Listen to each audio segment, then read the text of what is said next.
SIR की वैधता को लेकर सुप्रीम कोर्ट ने बड़ा फैसला सुनाया है। सुप्रीम कोर्ट ने एसआईआर को वैध और संवैधानिक बताया है। शीर्ष अदालत ने कहा कि एसआईआर कराना चुनाव आयोग के अधिकार क्षेत्र में आता है। मतदाता सूची में अपडेशन फ्री और फेयर इलेक्शन का ये हिस्सा है। केवल इस आधार पर कि एसआईआर की कार्रवाई को कानून के खिलाफ नहीं कहा जा सकता कि इसकी प्रक्रिया सामान्य वोटर वेरिफिकेशन प्रक्रिया से भिन्न है। सुप्रीम कोर्ट ने कहा कि निष्पक्ष चुनाव सिर्फ वोट डालने तक सीमित नहीं होती है। इसी ने कहा, हमारा निष्कर्ष है कि एसआईआर संविधान और आरपी एक्ट की कसौटी पर खरा उतरता है।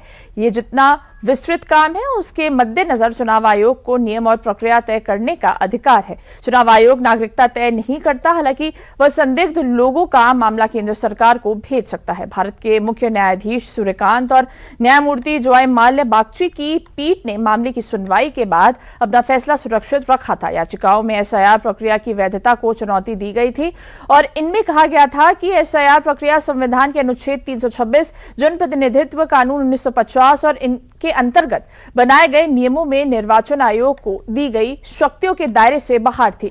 याचिकाकर्ताओं की यह भी दलील थी कि एसआईआर प्रक्रिया ने गरीब और विस्थापित जनसंख्या के बड़े हिस्से को वोट देने के अधिकार से वंचित कर दिया।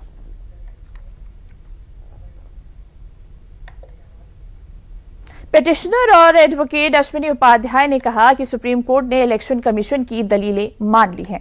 हमने जो दलीलें दी थी उन्हें भी मान लिया है। इसके अलावा विपक्ष की तरफ से फाइल की गई 20 से ज्यादा पीआईएल्स के बारे में, जिनमें अलग अलग आरोप लगाए गए थे, इलेक्शन कमीशन की निष्पक्षता पर सवाल उठाए गए थे और अपनाए गए प्रोसेस को चुनौती दी गई थी, उन सभी आरोपों को खारिज कर दिया गया है।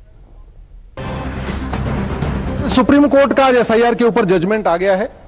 जो इलेक्शन कमीशन की दलीलें थी, माननीय सुप्रीम कोर्ट ने उसको एक्सेप्ट किया। जो हमने दलील दिया था उसको भी एक्सेप्ट किया है। और जो विपक्षियों के द्वारा जो लगभग 20 से ज्यादा पीआईएल फाइल की गई थी और अलग अलग तरीके से आरोप लगाए गए थे, उसमें इलेक्शन कमीशन की निष्पक्षता पे सवाल खड़े किए गए थे। जो प्रोसीजर अपनाया गया उसके ऊपर सवाल खड़े किए गए थे। कुछ लोगों ने तो यह भी दलील दिया कि एसआईआर ही अपने आप में अनकॉन्स्टिट्यूशनल है, बिल्कुल इलीगल है। उन सारे आरोपों को नकार दिया है। माननीय सुप्रीम कोर्ट ने कहा एसआईआर बिल्कुल संविधान के अनुरूप है, रिप्रेजेंटेशन ऑफ पीपल एक्ट के अनुरूप है, कंडक्ट ऑफ इलेक्शन रूल के अनुरूप है और एसआईआर बिल्कुल आवश्यक है। फ्री एंड फेयर इलेक्शन के लिए जरूरी है कि कोई भी गलत व्यक्ति का नाम वोटर लिस्ट में नहीं होना चाहिए।